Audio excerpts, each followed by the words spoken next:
हरे कृष्ण कृष्ण कृष्ण हरे हरे, हरे राम राम राम हरे हरे। घर एक मंदिर वृंदावन से प्रतिदिन की भांति हमारी छोटी सी जगन्नाथ, बलदेव, सुभद्रा माई, सुदर्शन जी तथा छोटी सी लड्डू गोपाल और विष्णु नारायण शिला, तत्पश्चात श्रीमद् गदाधर जी की पूजा किया हुआ राधा श्याम सुंदर की विग्रह की चित्रपट और चैतन्य मिशन की वृंदावन से राधा वृंदावन चंद्र जी का चित्रपट तथा गिरिराज जी का चित्रपट के साथ हमारी 2-3 वैष्णवों की सेवा, तत्पश्चात एक छोटी सी कथा चैतन्य चरितामृत का अभी चल रहा है। हमारा चैतन्य चरितामृत का 10 से 15-20 मिनट का कथा को लेकर आप ही सबका, सभी भक्तजन, सभी श्रोताबिंदु, समस्त चारों संप्रदाय के साधु संत, सभी को हमारे गुरु परंपराएं जो जहाँ पे जिस अवस्था में है, सभी वैष्णव जन सभी को मेरा साष्टांग कोटि साष्टांग दंडवत प्रणाम।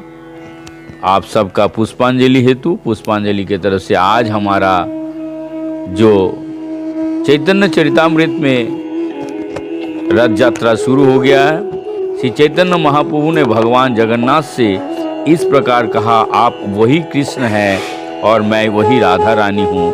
हम पुनः उसी प्रकार मिल रहे हैं जिस तरह हम अपने जीवन के प्रारंभ में मिले थे।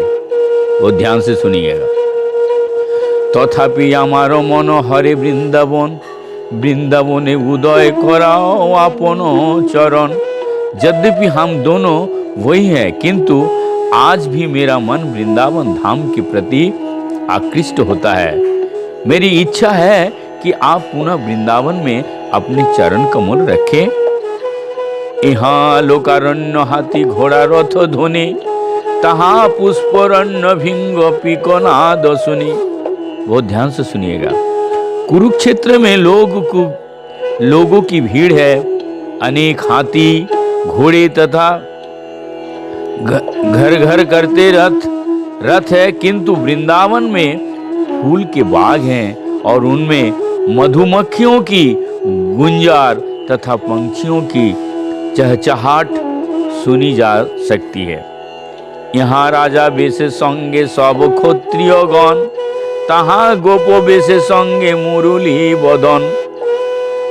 यहाँ पर कुरुक्षेत्र में आप राजसी वेश में हैं और आपके साथ बड़े बड़े योद्धा हैं, किंतु वृंदावन में आप सामान्य ग्वाल वाल की तरह अपनी सुंदर मुरली लिए प्रकट हुए थे। ब्रजे तोमार संगे जेई सुख आस्वादन, सेई सुख समुद्रेरो यहाँ नाही है कोकन। यहाँ पर उस सुख सागर की एक बूंद भी नहीं है जिसका आनंद मैं वृंदावन में आपके साथ लेती थी। आमा लइया पुनो लीला करह वृंदावने, तबे आमार मन वांछा है तो पूरने। बहुत ध्यान से सुनिए। अतएव कह रहे हैं, भगवान गौरांग महाप्रभु कह रहे हैं, अतएव मैं आपसे प्रार्थना करती हूँ कि आप वृंदावन आए और मेरे साथ लीला विलास करें। आप ऐसे करेंगे तो मेरा मनोकामना पूरी हो जाएगी। भागवते आछे जइछे राधिका वचन, पूर्वे ताहा सूत्र मध्य करियाछि वर्णन। मैं पहले ही श्रीमद् भागवत से श्रीमती राधा रानी का कथन का संक्षिप्त वर्णन कर चुका हूँ। सेई भावावेशे प्रभु पढ़े आरो श्लोक, सेई सब श्लोकेर अर्थ नाहि बुझे लोक। श्री चैतन्य महाप्रभु ने उस भावावेश में अन्य कई श्लोक सुनाए, किंतु सामान्य लोग उनका अर्थ नहीं समझ सके।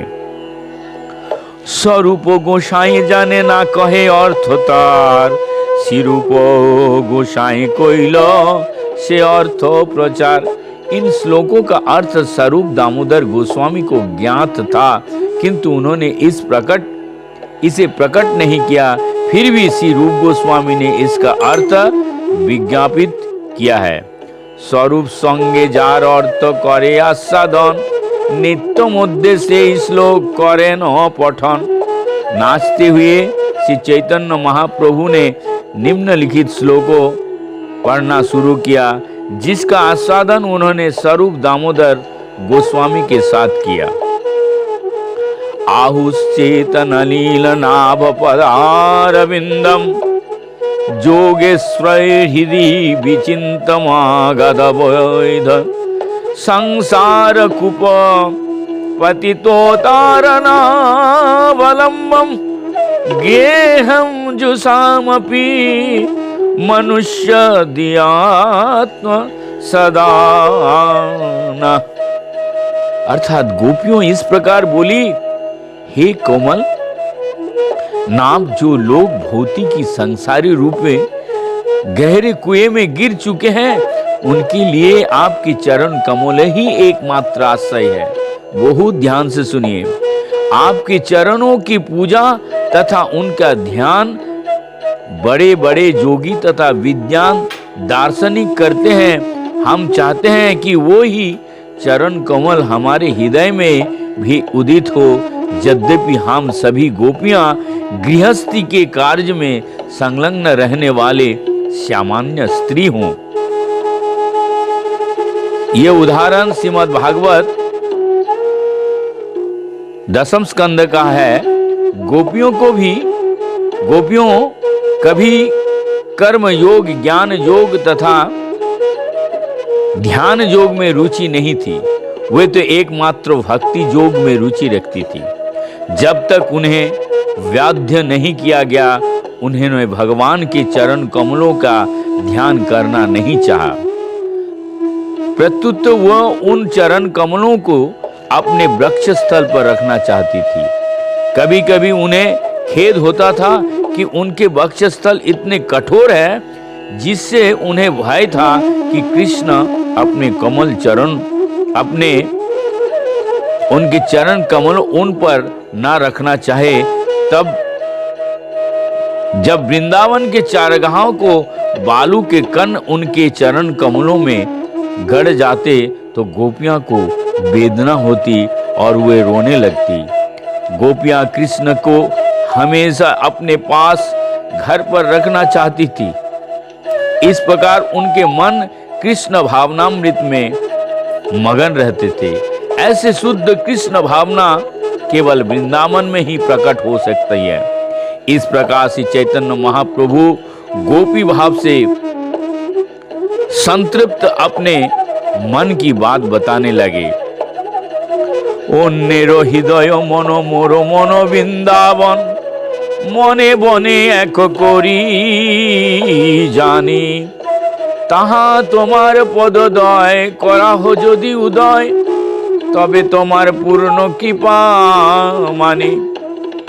श्रीमती राधा रानी के भाव में श्री चैतन्य महाप्रभु ने कहा, अधिकांश लोगों के लिए मन तथा हृदय एक होता है, किंतु मेरा मन कभी भी वृंदावन से अलग नहीं होता। अतः मैं अपने मन और वृंदावन को एक मानती हूँ। मेरा मन पहले से वृंदावन है, और चूंकि आप वृंदावन को प्रसन्न करते हैं, तो क्या आप अपने चरण कमलों वहां रखेंगे? इसे मैं आपकी पूर्ण कृपा मानूंगी। मन का काम है सोचना। वो ध्यान से सुनिए। मन का काम है सोचना, महसूस करना तथा इच्छा करना। इसके द्वारा मन भौतिकी रूप से अनुकूल वस्तुओं को स्वीकार करता है और प्रतिकूल वस्तुओं को त्याग करता है। साधारणतः लोग की ऐसा ही चेतना रहती है, लेकिन जब मन कुछ भी स्वीकार या त्याग नहीं करता और केवल भगवान के चरण कमलों में दृढ़ता से स्थिर रहता, तो उसका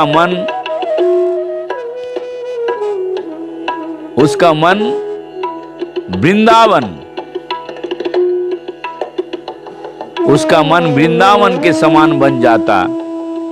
जहां कृष्ण है वहां श्रीमती राधा रानी, गोपियां, ग्वाल बाल तथा अन्य सभी ब्रजवासी है। जैसे ही कोई अपना मन कृष्ण पर केंद्रित करता है, उसे ही उसका मन वृंदावन के समान बन जाता है। बहुत ध्यान से सुनिए।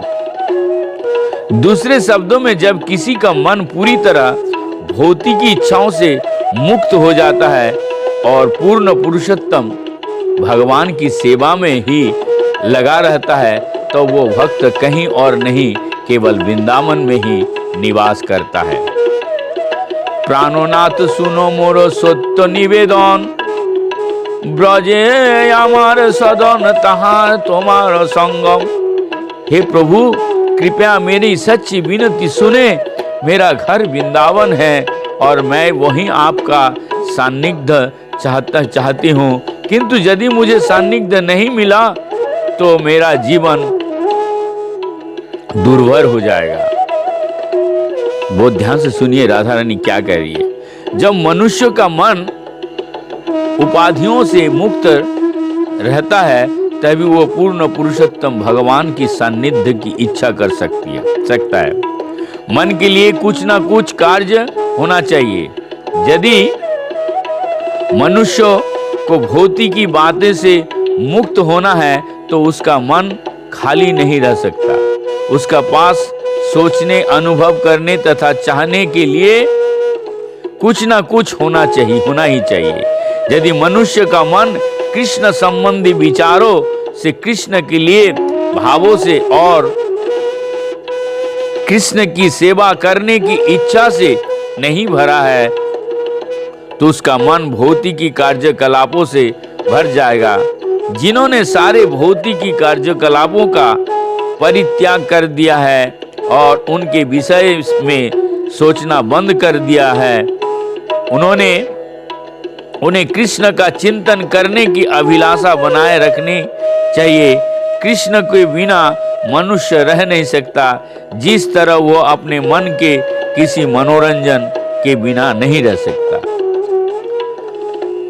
पूर्वे उद्धव दारे एवे साक्षात मारे, যোগ জ্ঞান কহিল উপায়, তুমি বিদগ্ধ কৃপাময়, জানো হয় আমার হৃদয়, মোর ইচ্ছে কহিতে না जोआय। हे कृष्णा, जब आप पहले मथुरा में रहते थे, तब आपने मुझे योग तथा ज्ञान की शिक्षा देने के लिए उद्धव को भेजा था। अब आप स्वयं वही बात कर रहे हैं, किंतु मेरा मन उसे स्वीकार नहीं करता। मेरा मन में ज्ञान योग या ध्यान योग के लिए कोई स्थान नहीं है। यद्यपि आप मुझे अच्छी तरह से जानते हैं, फिर भी ज्ञान योग तथा ध्यान योग का उपदेश दे रहे हैं। ऐसा करना आपके लिए उचित नहीं है।